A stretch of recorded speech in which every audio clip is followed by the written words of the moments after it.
welcome to Her Comeback, Transforming Your Life After 50. I'm your host, Michelle Thompson. If you've ever whispered to yourself, there has to be more than this, you are in the right place. This show is for women over 50 who have hit their breaking point and are finally ready to stop going at it alone. You've tried the self-help books, the vision boards, the positive thinking, but you're still stuck. And here's what I know. You're not broken. You just need the right support. And that's exactly what you're going to find here. Each week, I'll sit down with incredible women who have transformed their lives. You'll hear their real stories, the messy middle, the breakthrough moments, the practical steps that they took to create the lives that they love. Because your lowest moment, it can be your launching pad.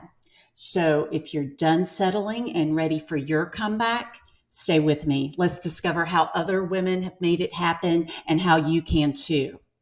Are you ready? This is Her Comeback. Welcome, everyone. Today, I am so excited, all the way from Los Angeles, California, Natasha McCrae. She is the founder of Love CEO Institute. I had the privilege of meeting her at an event earlier this year and asked her if she would join us today. She is a coach, a speaker, an actress, an author. And all of her work is rooted in her own journey of self-discovery and empowerment. So I just feel so blessed to have her with us today. Natasha, welcome. Hello, I'm excited to be here. Can you tell our viewers a little bit more about yourself?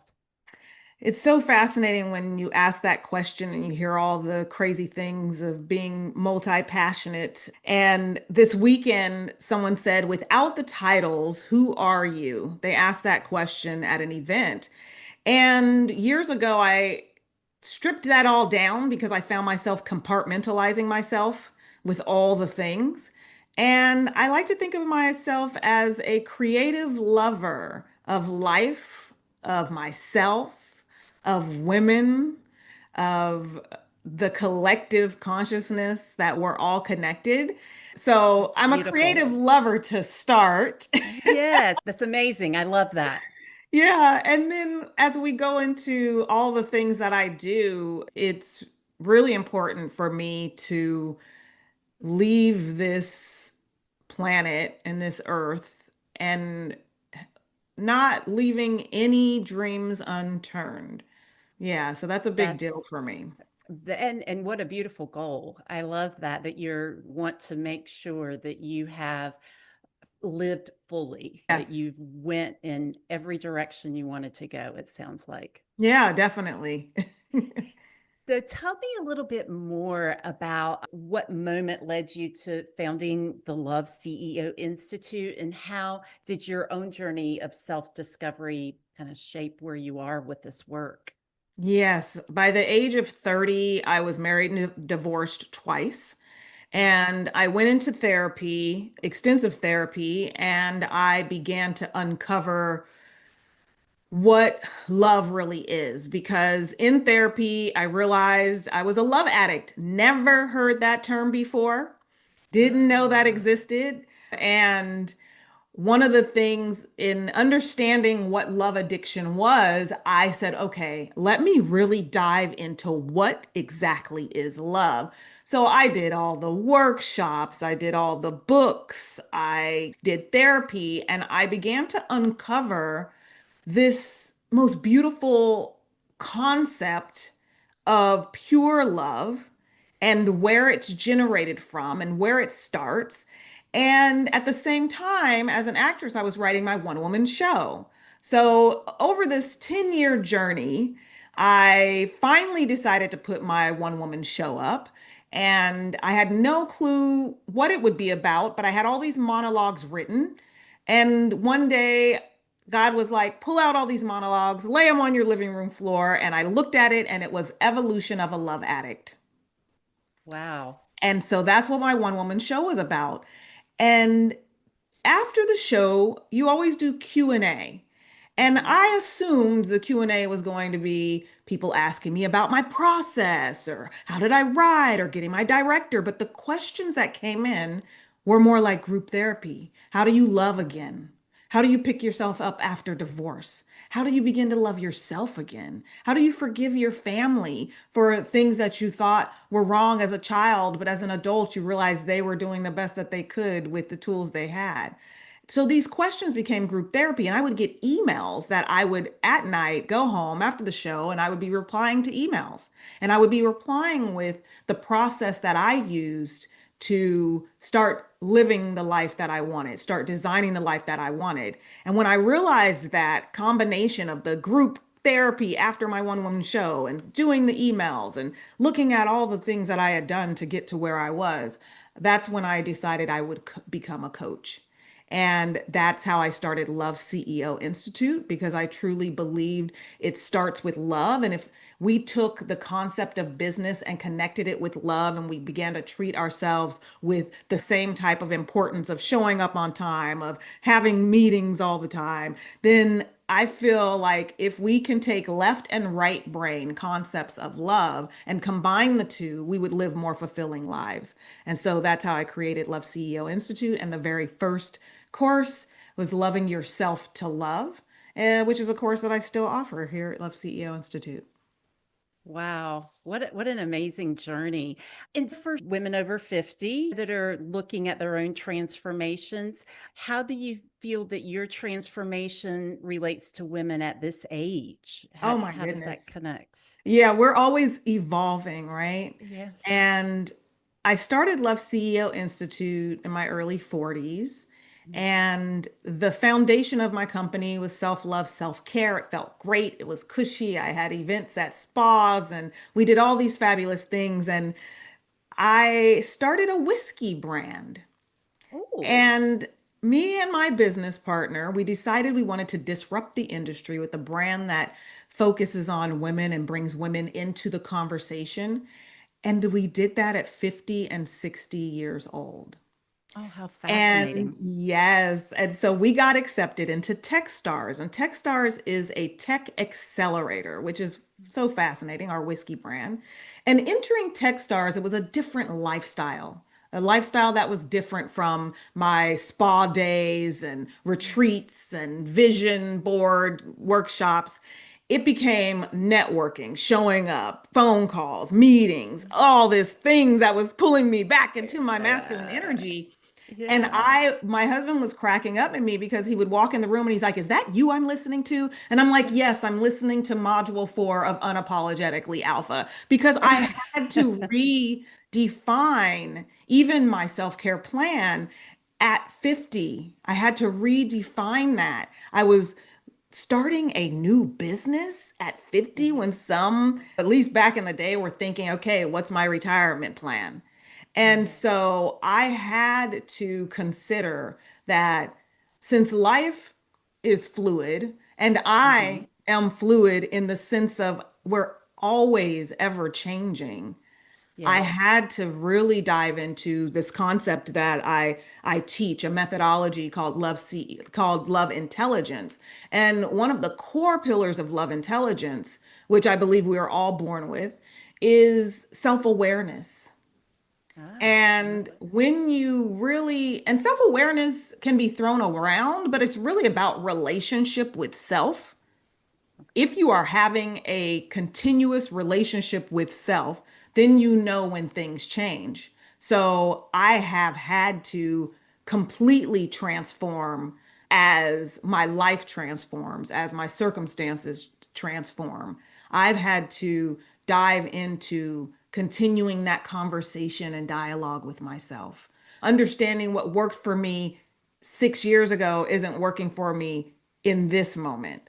And when I knew that, and I have a huge toolbox, I was able to open that toolbox and pull things out that could help me navigate this new life of being in a highly masculine environment, or this new Mhm. life of being in menopause and the Yes. things that come with that. Mhm. So it made life a lot easier when I understand that I am always transforming, so that I don't get stuck in the, oh, I should have, oh, I couldn't have, oh, I should be. I Life love after, that. Yeah, I yeah. love that message. It's because it's so true. And because I know on my own personal journey, I'll do some work and I'm like, okay, I've got that self awareness. I feel like I know where I am and who I am. But Mhm. then some time passes and then all of a sudden, I don't have that same comfort level. So, what is it? How do you keep in touch with that? What is, you talk about tools in your toolbox? Is there something that works for you to keep that contact with yourself? You Yeah, know? so I have a course that I created and it's a self-care for high achieving women because I believe there's a different level of self-care or we look at self-care a little differently. Mhm. And it's really about building that blueprint of self-care and it's in depth. It goes far beyond the physical self-care, which most of us, when we think about self-care, we think about the bubble baths, the Mhm. massages, but it Yes. dives into like your mental, your emotional, your physical, your spiritual self-care, your financial self-care. And so when you just begin to ask yourself certain questions or dive into that, you create a blueprint that covers all the different aspects of self-care. Because if you're doing self-care and you're not being rejuvenated, then something there's a discrepancy. And so what I've done over the years, I've created these blueprints for myself. And in creating the blueprint of my self care, that's where I start. Like my self care, whenever I'm creating a goal or I'm going after these dreams that I have, self care is right in alignment with the tasks that need to get done. And I generally Mhm. lay that foundation first. And with the understanding that my self care blueprint that I had prior to 2023 was not the self care blueprint I had by the end of 2023. It is not the Mhm. self care blueprint that I have right now in 2025. So it's becoming so in tune with yourself that you can have that conversation, like you said, Michelle, when you're sitting there and you're like, oh, it's just not feeling right for me. But you can have that conversation and you can Mhm. ask yourself the question, what do I need right now Mhm. that can help me navigate this time that I'm in? And surprisingly, if you get quiet and ask that yourself that question, we are intuitive beings Mhm. and the answer will come to you. It Mhm. will. But what happens is we get conditioned to second guess it. Oh, no, it's not that. Oh, it's not that. Oh, no, maybe it wasn't that. But we have an answer. What do Yes. I need right now to help me navigate this? And so, with that being said, I have that self care blueprint. That is one of my major tools. And that self care blueprint can shift and ebb and flow at any given moment. And I understand that. So when I'm feeling, it's not saying I don't have moments where I feel off or I don't have moments where I'm doubting myself. It's not saying I don't have those moments. It's that I can look at myself in the mirror and give myself grace and accept what I'm feeling, not try to brush it under the rug. And Mhm. then after I am in acceptance of what I'm feeling, I can also mother myself and say, well, what do you need in this moment? I love that. Such a beautiful practice, it sounds like, that you're describing. So, for women that have spent so many years taking care of other people, whether it was kids or a spouse or partner, and they really want to start this journey, but this is really new territory for Yeah. them, just taking that first step in some type of maybe a daily practice of self care. What other thoughts might you share about that? Yeah, it is very challenging when you've created the mind maps of everyone else comes first Mhm. and that your needs are not a priority. Mhm. It can be a challenge. And I had a client who came to me. On paper, everything looked amazing. She had the Mhm. career, she had worked up the corporate ladder, she had two kids going into high school, one was graduating, and she just was not feeling fulfilled. And she didn't really have a solid self-care plan.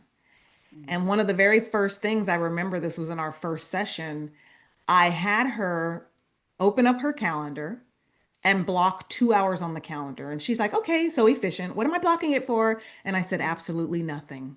And she Mhm. almost like clutched her pearl. She was like, what? This makes absolutely no sense. Yeah. And so the very first step, which now after working with that client, a lot of my clients go through is taking a 2 hour block out of your calendar for absolutely nothing for yourself. You don't have to, the first phase is I don't have to be doing, Right. Yes. but it's your time.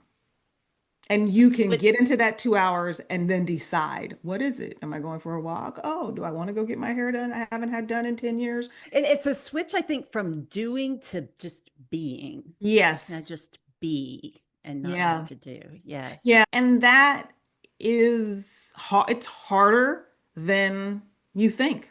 Some of you might be listening to this and think, oh, that's so easy. Try it right now. Yeah. And I'll tell you how easy it is. The other thing that has been helpful as well, because I will, I have my clients go on I call it a detox from yes. Hmm. And what that means is just taking a week to say no. Now that's even more Yeah. challenging. Oh, I bet for sure. Even things, and I don't mean saying no to yourself or Mm-hmm. saying no to things that bring you joy. And you also have Mm-hmm. to ask that question, does this bring me joy or am I looking for approval? Mm. That's a hard pill to swallow. But it's say no. If someone says, hey, can you pick me up here? No. And you don't have to have an answer. It's just like, no, I can't do that this week. And And empowering, right? Like just being able yes, to say, no, I can't. And then be able to step back. And yeah. it's huge. It's a And it's huge step. going to feel weird at first. Yes. It's going to feel challenging. It's going to feel weird. You're going to feel guilty. You might even have some people who want to guilt you. If you don't want to pick someone up, you could be sitting on your couch for all I care. It does Mm-hmm. not matter. You don't You have don't to do things just you don't have to because give them there a is time. reason. You Yeah. don't have to say, "Oh, I'm not going to do this because." No, you Yeah. can just there's no because. You just I'm not going to do this, you know. Yes. And then there's a third one, just because I'm a coach. So this is always exciting because I always want to walk you through processes. But the third one would be to sit down, set a timer, and brainstorm, stream of consciousness, all the things that bring you joy.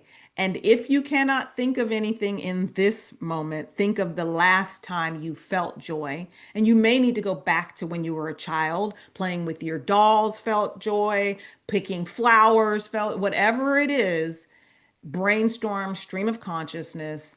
What brings me joy? That is wonderful. I love that practice. And I know from my own personal experience that at one time that was really hard for me. I'm like, Yeah. oh my God, what do I like? What does make me happy? And it's taking some time in my own journey of getting in touch with myself and better understanding me to say, yes, I like this. I don't like that, but I like this. And just truly Yeah. knowing me. And for me, I have to do that periodically. Just because Mhm. I know what brings me joy and I wrote that down and I'm saying it and I'm doing the things, there sometimes it gets stale and rusty in life. You're on the journey and you're just ticking those boxes off your to-do list and you have to revisit it. You have to take a moment and revisit it. And I do revisit that often. So important. So Hmm. important. So, how does developing this self love that we're talking about change the dynamics of your existing relationships? What do you think about that, with whether it's with a partner or your kids or friends? What are your Yeah. thoughts? I truly believe you are the blueprint of how people treat you. And that was one of the toughest things I had to accept in when I was in therapy because we look at the external all the time of, oh, this Mhm. person is doing that. Oh, they did this, they did that. If you created the blueprint of how you should be treated, meaning treating yourself the way you should be treated, everyone else will fall in line.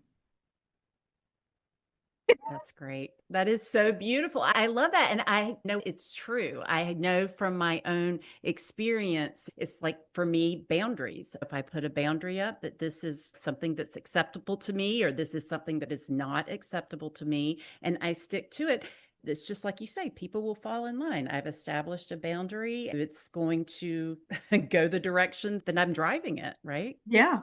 Yeah. And you have to trust it.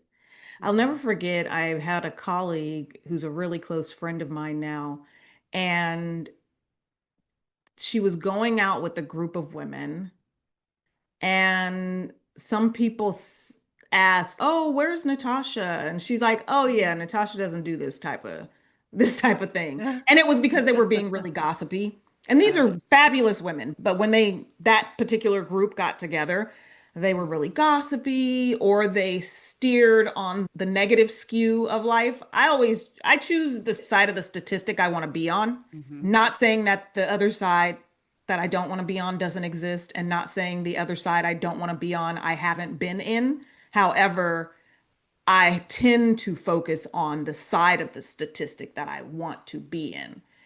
And so my friend responded to those women, and she was like, "Yeah, Natasha doesn't do this kind of stuff." And almost when she first said that, I did almost at first think, wow, they didn't invite me. I don't get it. And then I paused for a second. I was like, you're dang straight. Thank you so much for sparing me.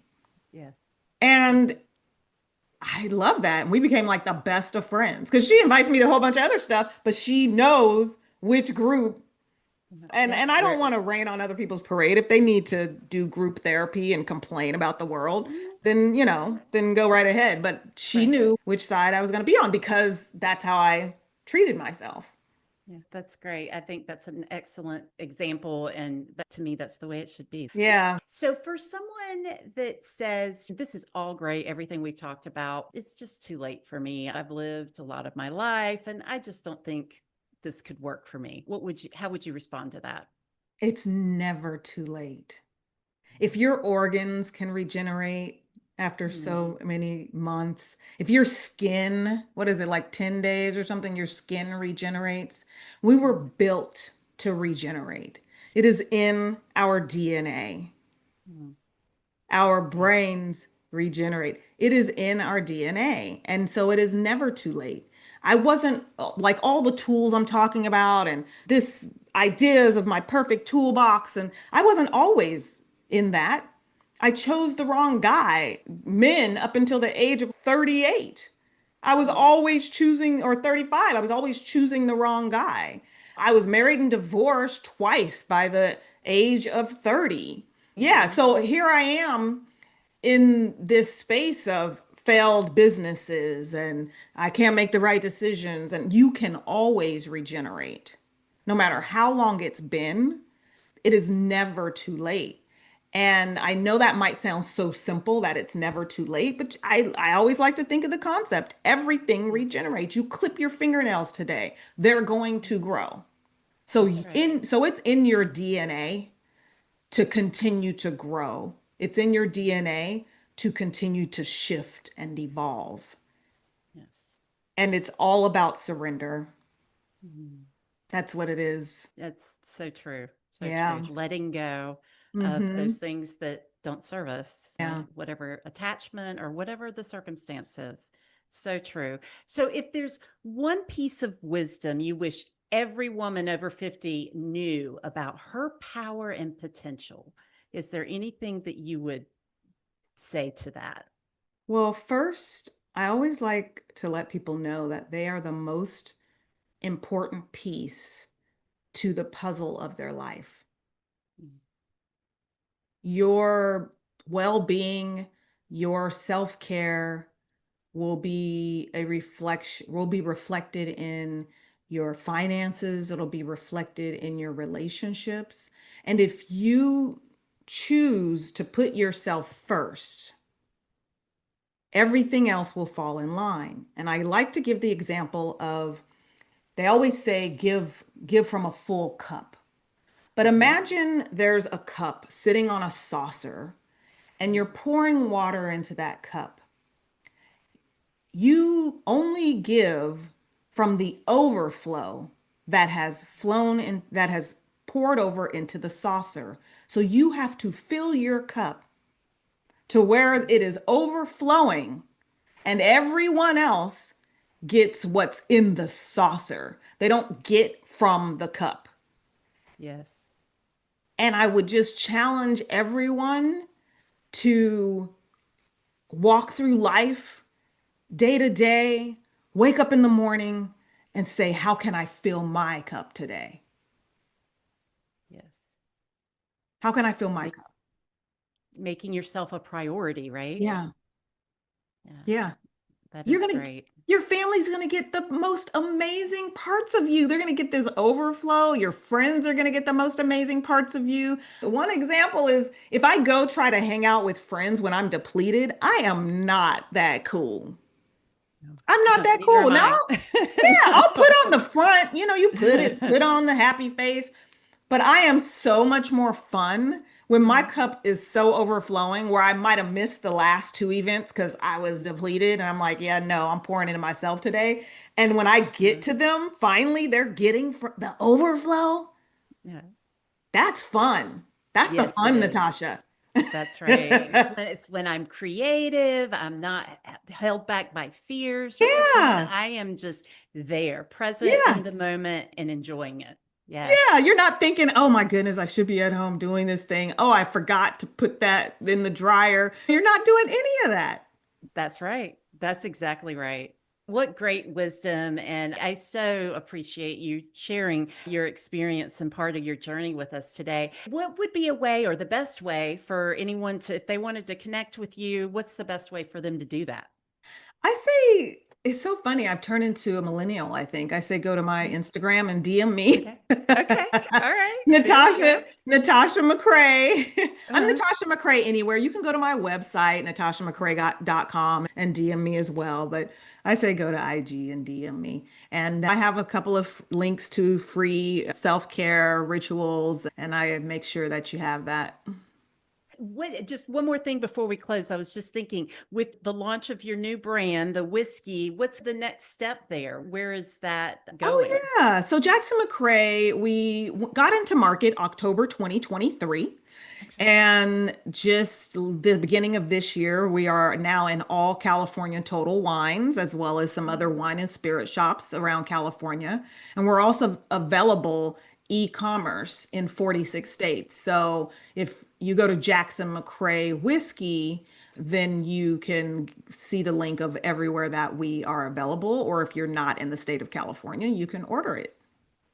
Wonderful. That is so exciting. I'm so happy for you. And you're such a beautiful example of someone who has truly recreated their life in every way and being true to yourself and not being held back by any fears, going after those things you want to go after. And I love to see that. I love to see women who are unafraid to just be them, be in that space and just go for it, whatever it is.